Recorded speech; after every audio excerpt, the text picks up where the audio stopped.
Hey, everybody. So I am here with Damion Lupo. He is the CEO and founder of the eQRP company. He also has a very cool podcast called FU, but not what you think. It's Financial Underdog Tribe. Damion, thanks for joining me. It's good to be here. Thanks for having me, Laura. Yeah, we were just chatting it up in the green room and we realized that we had some really fun things in common. First of all, is that we are both serial entrepreneurs and you've started like a few companies, right?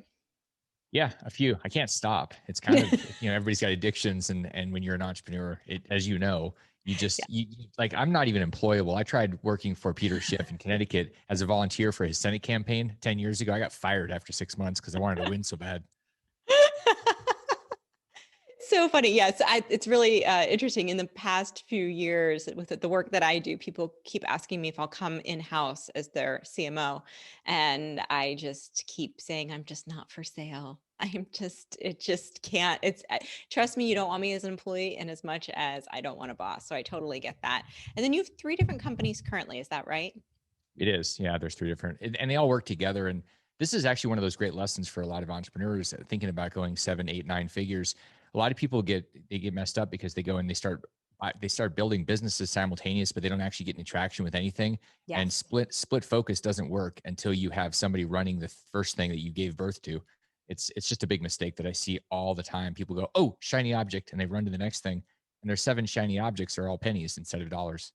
So interesting. And it's actually why I love specializing at the seven-figure mark, because that is the time where working differently is actually what's going to take you, what it's going to take to get you to that next level. Whereas like you can hustle your way to seven figures, but you can't hustle your way past it.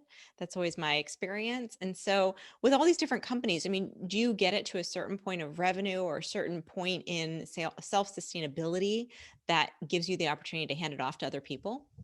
And that's yeah, exactly. That's exactly what happens. So the first one is the primary, and really the other ones aren't added on because it's some crazy new idea. It's something that supports the first one, so that it's kind of a flywheel, and it's like Amazon gets you in one of 50 different ways, and then they keep finding other ways to serve you, whether it's Audible and then Whole Foods and then then books and or whatever. And so it's the same thing.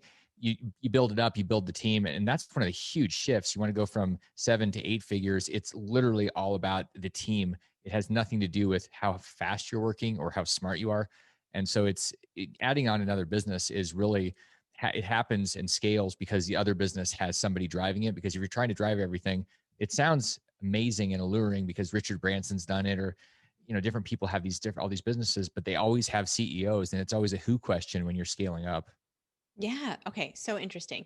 So you're really fundamentally a wealth expert. You have all sorts of interesting different businesses, but really built around wealth creation. Is that right?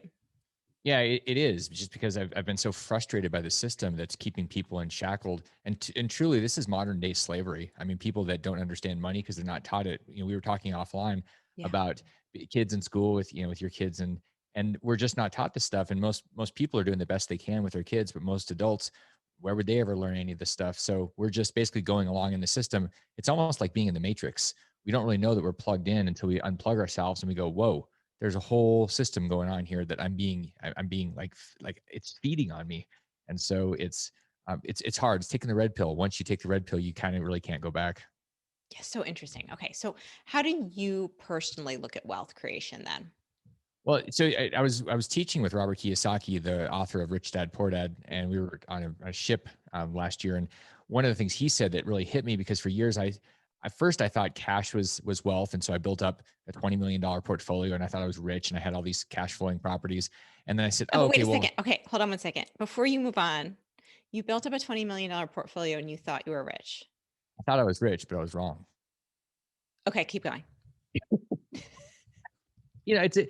So I thought if I have all this cash, that's great. The problem is I didn't have fundamentals. So I had a $20 million portfolio on quicksand.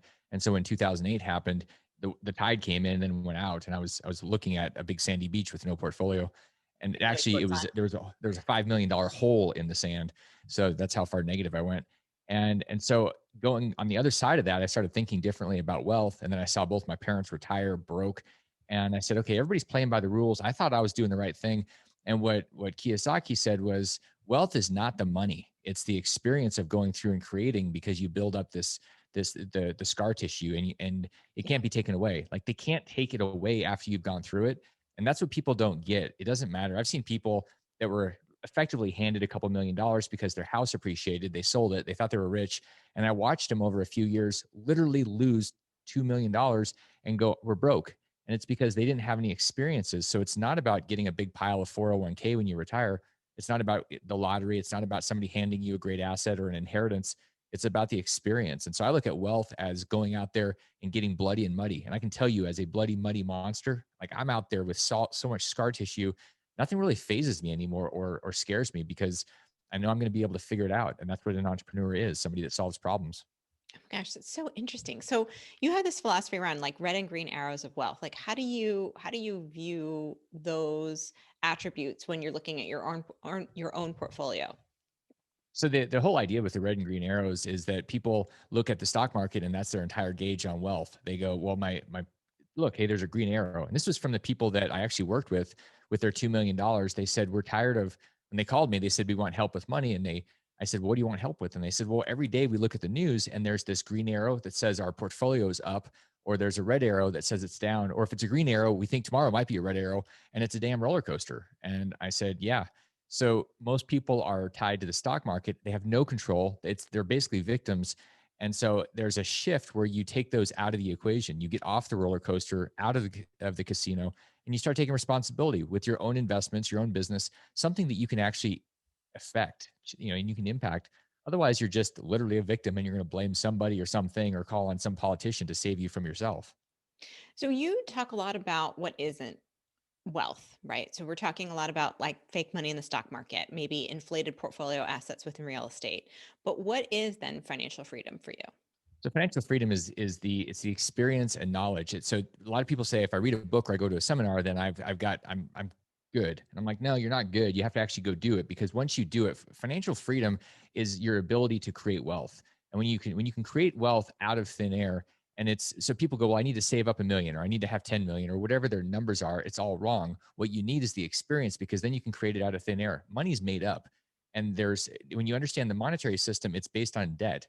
So if you can learn how to borrow money smart, if you can learn how to create money, I mean, people that become billionaires don't do it because they save up $1 billion. They take companies public. They do that type of thing, and that's made up money. Anybody can do that. You can print your own money if you start shifting your mindset. The biggest problem most people have is that they're around people that don't understand that, and they're all saving their way into poverty.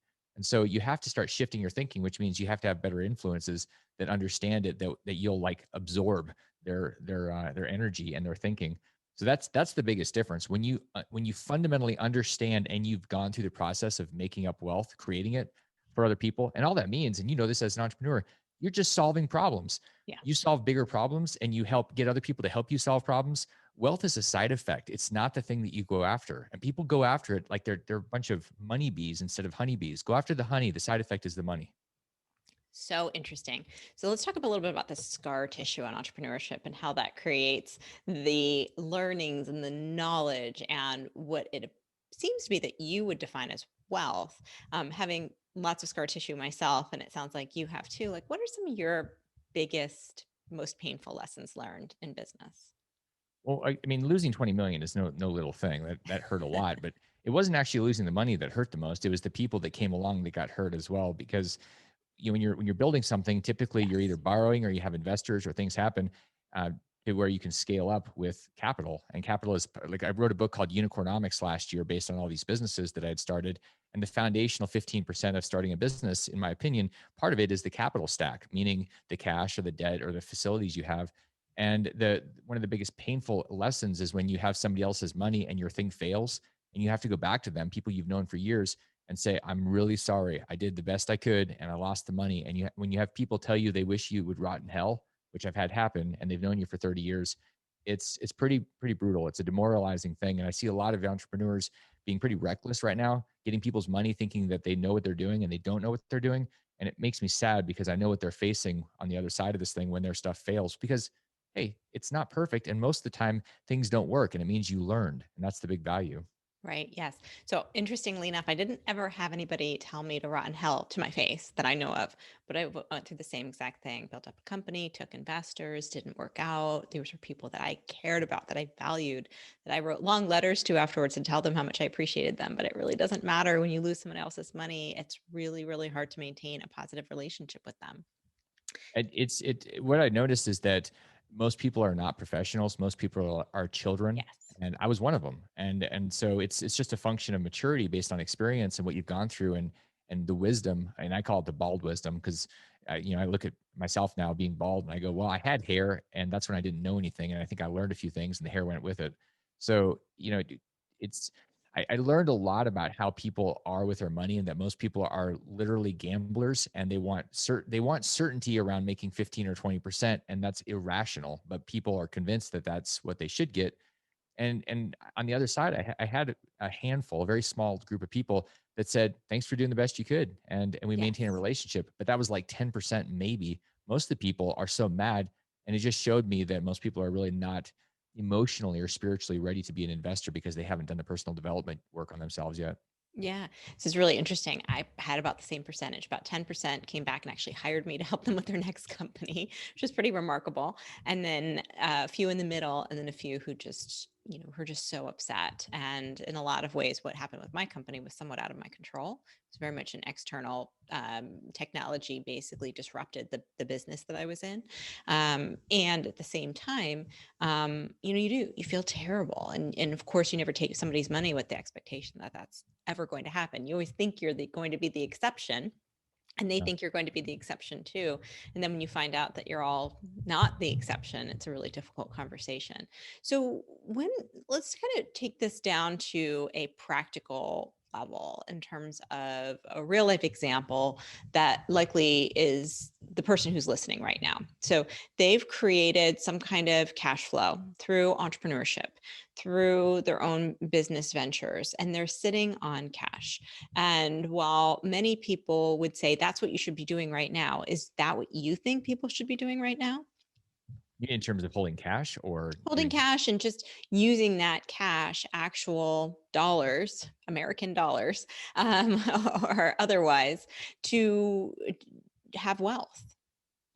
Well, here's the reality. Cash is trash. Cash is printed. It's made up. It's printed faster than you can ever create it yourself. It's printed by the Federal Reserve, and not just the dollar, but every currency, every fiat, every fake money in the world will probably get deplatformed for having this conversation. But the reality is that our money is not money anymore. Money is something that's scarce, and our dollars are not scarce. It's funny. It's collective delusion that we all keep these things, and people that save them. To give you a really very straightforward perspective, over the last 100 years, our dollars have lost 99%. So they've gone down 100 times. What took $20 back in 1920 now takes $2,000.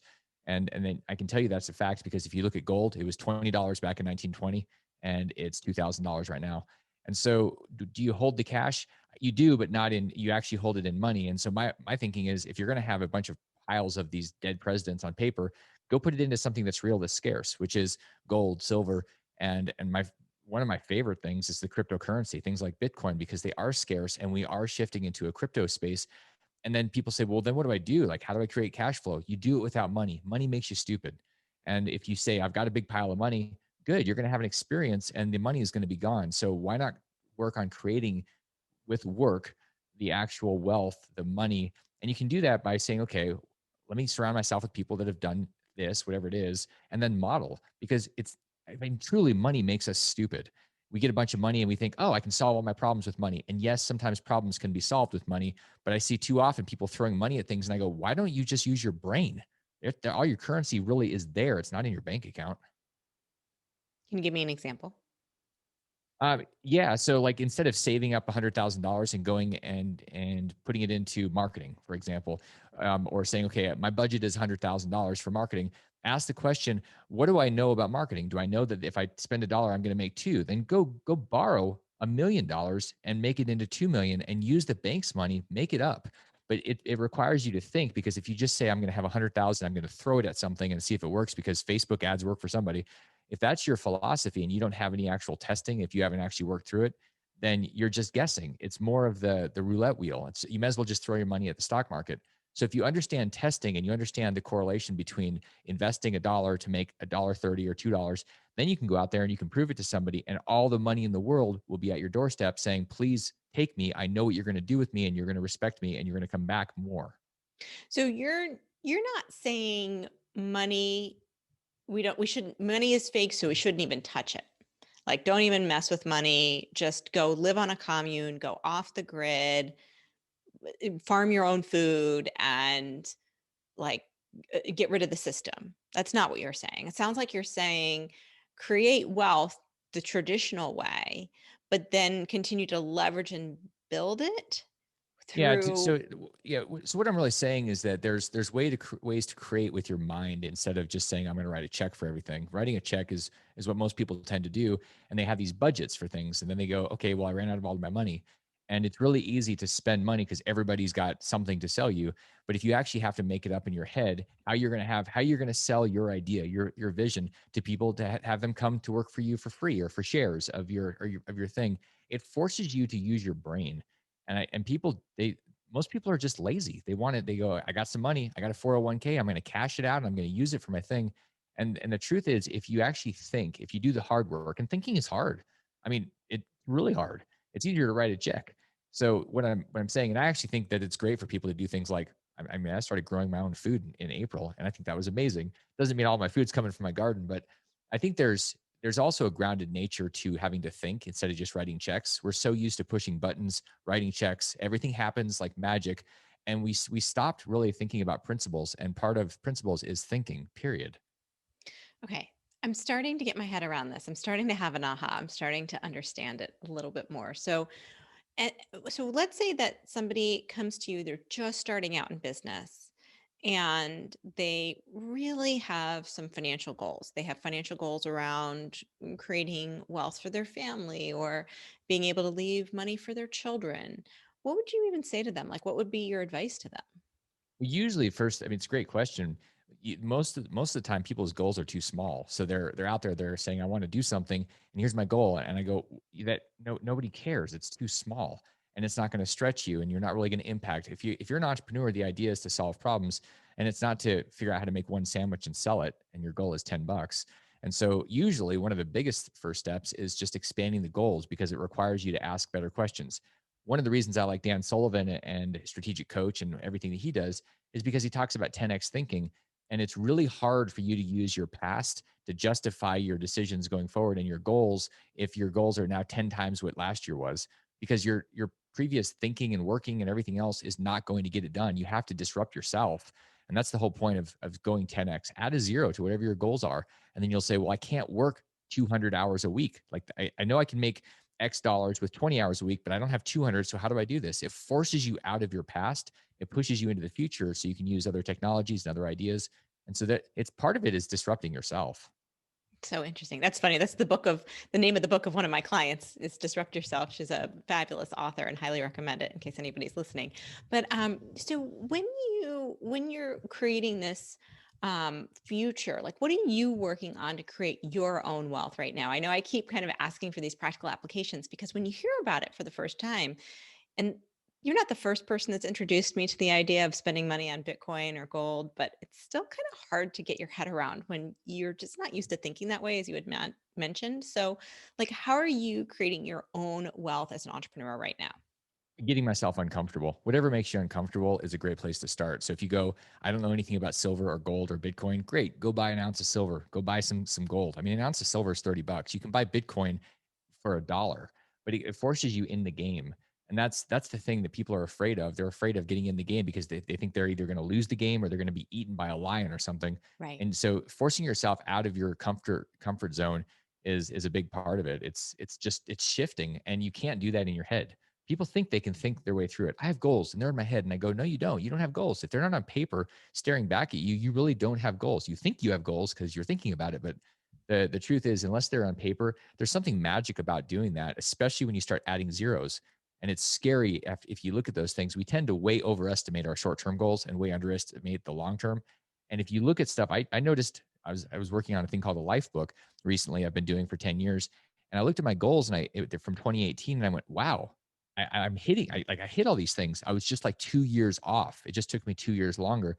And so a lot of times we just give up. We don't realize we're actually almost at the end zone. I mean, that's like a football reference if you forgot what football is for people out there, since it's kind of canceled. But I mean, the point is, it's really getting in line, doing your thing and staying in line, and then just doing the work. So like the Bitcoin thing, really simple thing. Go through the process. For anybody listening, and you're like, that's just crazy, or okay, maybe it is. And what's the downside of you learning about it because you've been a participant? The downside of you not knowing about it and having it run over you is way devastating. Whereas, I mean, the upside of actually understanding it before it takes over is a really, really big upside.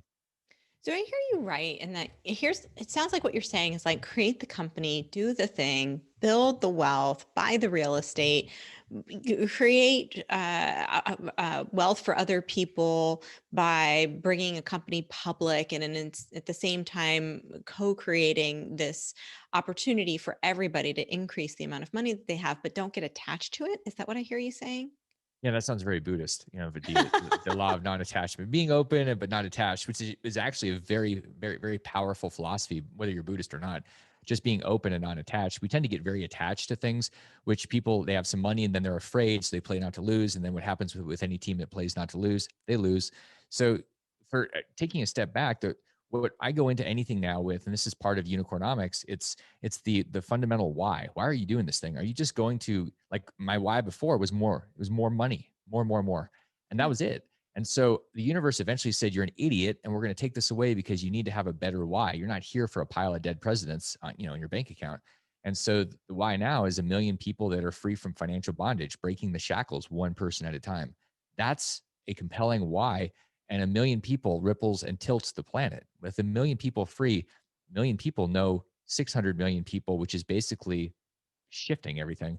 So that's why I do it. And that actually, when you have a mission, and it doesn't have to be that, it could be anything, but if it's beyond you, my previous one 15 years ago was me. Now Right. it's about other people. That creates a side effect, which is money, resources, houses, whatever you want. If it's not about somebody else, if it's just about you, you're not really focusing on somebody else's problem, which makes you a really weird entrepreneur because it's just selfish. Yeah, and it's really interesting whenever provide any type of guest speaking to master classes, masterminds, groups. A lot of times I'm asked to come in, and it's really fascinating that you say that, because it's something I've observed recently, which is a lot of people are getting into entrepreneurship. And I say you'll get into entrepreneurship because of what it can do for you in the beginning. And that's very normal, it's natural. And at a certain point, it needs to leave that mindset. It needs to be about what you do for the other person, or else you'll never grow it. It never can be. No one's going to buy from you because you're lovely. I mean, I'm sure you're lovely, but it's really not motivating for the buyer. What's motivating for the buyer is what's the transformation that they're going to experience. So it's really interesting that you say that. It's something that I found myself repeating, especially recently, as a lot of people have been totally disrupted and trying to figure out what to do next for themselves. Let's actually talk about the disruption, because one of the things that people are yelling about, we've got this election going on while we're recording this. Yeah. We don't even know who a lot of these offices, the president, who knows who's going to be in office. The reality is politicians are not going to save any of us. The Right. truth is we're going to have to save ourselves. Entrepreneurship, I agree with you. I would just twist it slightly, and I would say entrepreneurship is something that happens to you. Like when you go and Yeah. engage it, it rewires you and it forces you to own your life. There's a huge shift into self responsibility when you're an entrepreneur, because nobody's catching you. Like you're on, it's up to Yeah. you if it's going to be. And so when you start thinking about, well, what's in it for somebody else and why would they buy? Because I'm solving their problem. It really changes the energy. If you're thinking, how can I get that person's money? Like I love a lot of Grant Cardone's stuff, but when he says, I go into a room and I'm looking around and I'm figuring out who's got my money, to me that's not really very spiritual. There's something about taking the money instead of saying who's got a problem I can solve. It's just a different thing. But I don't like the idea of saying you've got my money. That just, to me, it's like, it's gross. When I say, okay, there's a whole bunch of problems right in front of me and I'm going to use my brain to help solve these problems, it's amazing how much money flows in that environment. That's the big shift. Technology, and Jeff Booth talks about this in Price of Tomorrow. I think it's really important for everybody to really dive into this. Technology is disruptive, it's deflationary, and it's going to eliminate most of the jobs out there, because AI and robotics they're just better than humans. I mean, it's sad, but if a robot was perfect in every surgery and had done thousands of them, do you want the robot or the human? I think humans are going to have a stigma going forward for a lot of things. And so you have to really think about that, because politicians can't fix that. Technology is exponentially growing. and it's disrupting things faster than we can print money. So ultimately, if you don't get ahead of that curve, you're going to get crushed by the curve. Yes. So interesting and so fascinating. And then speaking of Grant Cardone, I heard him screaming from stage one time talking about how you should be really proud of your debt and how everybody should be in a lot of debt and entrepreneurs should have lots of debt. And as somebody who's been through personal bankruptcy as a result of my business commitments, I had no personal debt, but I went through personal bankruptcy because of my business commitments. I, of course, like I repelled me immediately, which is obviously what good marketing messaging does. But what's your perspective on debt? Like, is that something that is just sort of a figment of all of our imaginations? Is it something that's okay or not okay for entrepreneurs? Debt is like a gun. A gun is really powerful because it can hunt. I mean, if you're a vegan, you're going to hate this, but it can hunt an animal and you can actually survive and feed your family. It can also, you can blow your foot off or kill somebody else. So it's a tool. Debt is incredibly powerful. Most people use it against themselves, and so they're putting their head in a vice instead of using it as a leverage tool, like a lever that lifts up a big rock. Because debt, all money is right now in our system. Our entire system is based on debt. So every dollar that is in existence is debt. And so if you think about that and you say, well, I don't like debt. Well, then so you just don't get what money is because that's what it is. It used to be, it was gold backed. So those paper things were backed by physical gold. That was cool because that was real. But now that it's all debt, if we don't understand debt and use it as our, as our, our thing, if we don't actually use it as a tool and we get used by it, we're just going to sit there and be buried by it and enslaved. So I have a personal philosophy and it's a 10-year plan to use debt to get out of debt. And that's going to sound a little funny. It's like, wait, how does that work? So the idea is you use it and understand how to get rid of it. So I've got these rules for life and business. It's 2 pages. I wrote after I spent a decade without rules and got myself into trouble. I said I need rules to protect me from me. So I came up with these rules, and one of them was that I invest in businesses and investments that can self-retire its debt within 10 years. And so 2020, the year we're in right now, everything I'm doing, the goal is, and I buy things and I invest and do businesses so that there is no debt in 10 years. I don't want to be at a certain age 10 years from now and have debt. It's just a thing. Like, rich people don't have debt on a primary residence. They might have debt, but it's going to be non-recourse, meaning if something collapses, they're not going to get strung out. Like bankruptcy sucks. And I know what it's like when your business stuff goes bad and you've signed on it. Yeah. So you can use it. You just have to understand you are working with fire, and it's really powerful because fire can also cook a lot of things and it can do things, but it can also burn your house down. Yeah. Yeah. Especially personal guarantees on debt. PGs are people take those so lightly. Here's a really important thing that most people should absolutely keep in mind. If you're guaranteeing something, so if you went out and you were a part of a deal or investment or a business and you guarantee something, your return should be the same as what you're guaranteeing. If you're guaranteeing $1 million, you should be getting a return on $1 million because it's the same thing. I've had deals go bad where the lender came at me for the personal guarantee, and I said, this is literally more than, I mean, I didn't understand how big of a deal that was, but if you're Yes. guaranteeing something, it's the same as cash. You should treat the exposure the same as cash because Yes. it can go away the same as cash. Yes. Yes, it's interesting. I had interviewed somebody with a brick and mortar chain a couple months ago and on the podcast, really well-known entrepreneur. And she said when COVID hit, the first thing she thought of is, oh my gosh, I'm guaranteed on these leases, which is what did me in is my commercially guaranteed lease payments, personally guaranteed commercial lease payments. And it was really, I think, an eye-opener for anybody this year who thought that they would be immune to having to worry about personally guaranteed commercial debt.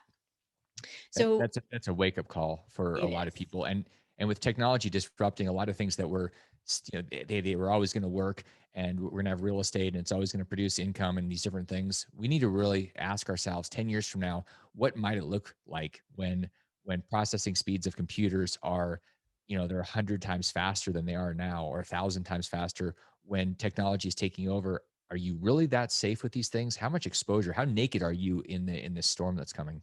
Yes. Yeah. I think if people haven't found out so far this year, they're going to find out in the next few years, basically, who is swimming with no shorts on, as they like to say here on the East Coast. It's a kind of a funny saying. But yeah, I think that's very true. And and in the online entrepreneur space, in the internet marketing space, I think this is very prevalent, is this facade of what is actually happening. And then when you pull back the curtain, what's truly happening when it comes to numbers being thrown around in revenue and without even actually discussing what the net is. So this podcast is called Multi-Million Dollar Brands. And when we think about wealth and wealth creation, do you think that growing a multi-million dollar brand is a viable way to wealth creation? I think it's one of the only ways to do it. You're Mm. not, in general, people aren't going to do it with a job. You're not going to do it with an inheritance because you're just going to lose the inheritance or not really be a good steward of it. So creating wealth is about building something. It's not about building a little agency where you're doing some coaching or doing something and making $100,000 a year. I'm talking about if you want actual financial freedom for you, for your family, it's about impacting a lot of other people, not just one person. But I think that that's it. We are in the age of the entrepreneur, where the age of the worker is done. Like when people are saying, "Protect us, bring back the jobs," I'm going, the jobs, they're nobody has them. They're AI. Like the biggest job in America right now is drivers, and that's going away with autonomous electrified semis and things. There's 4 million people that are driving that are not going to be driving at the end of this decade. So what are they supposed to do? Basic universal income is going to happen. Well, if you don't want to live off of $2,000 a month, then you really have to start thinking, how can I do something for more people? And it's funny because I was talking to one of my team members and I threw something out kind of tongue in cheek. And I said, well, hey, you can sell this or something. And the word sell made her go white. And I was kind of Wow. laughing. I go, what's up? She's like, I don't want to sell. I don't want to sell. And I said, you sold me. I hired you. So you know how to sell. And if you just get that, and we're all selling. We sell our partner to go on a date, to marry us, all these different things. We sell our kids all the time. We're all in sales. If you don't understand how to sell to solve problems, then you're probably you're toast. Like you really have to get that. And I truly believe there's no better time or better place to be than as an entrepreneur. And it's crazy because we're told, well, don't be wrong as a kid. Don't make a mistake. And so if you get 50% wrong, you're a failure and they kick you out and you're ostracized. The reality is if you make 50% wrong, which means you made 50% right in the real world in business, you are a billionaire. There's and no, and you don't die along the way. You just get stronger and smarter. So we have to really rewire, and it takes a step. You have to take a step to get this process. It's not going to happen in your head. You have to go out into the wild and see what it's like. And sometimes it hurts a little bit, but again, you're not going to die doing it. So cool. All right. So you've lots of really interesting things to say about wealth, and we wouldn't be able to possibly cover it all on in this podcast. So where can people find you? Remind us the name of your book. Like where can people just learn more about what you have to say about wealth creation? I mean, the stuff that I talk about on Financial Underdogs every week is probably the best place to get more of this. Unicornomics is the book that you can find us at unicornomics.net. And it's about building a $1 billion company. It's the fundamentals based on 50 companies that I've done, and many that have flopped, and many that have made me millions of dollars, and many that are worth 8 and 9 figures. So it's they're going and understanding that. That's my philosophy. It all boils down to self responsibility. So if you're a victim, you're going to hate my stuff. If you're a self-responsible person, you're going to like it. And probably just listening to more on FU, Financial Underdogs, maybe grabbing a copy of Unicornomics would be a great place to start. Cool. Awesome. Thank you so much for being here. It was a fascinating conversation. I really appreciate it. Yeah. Thanks for having me, Laura. Appreciate it.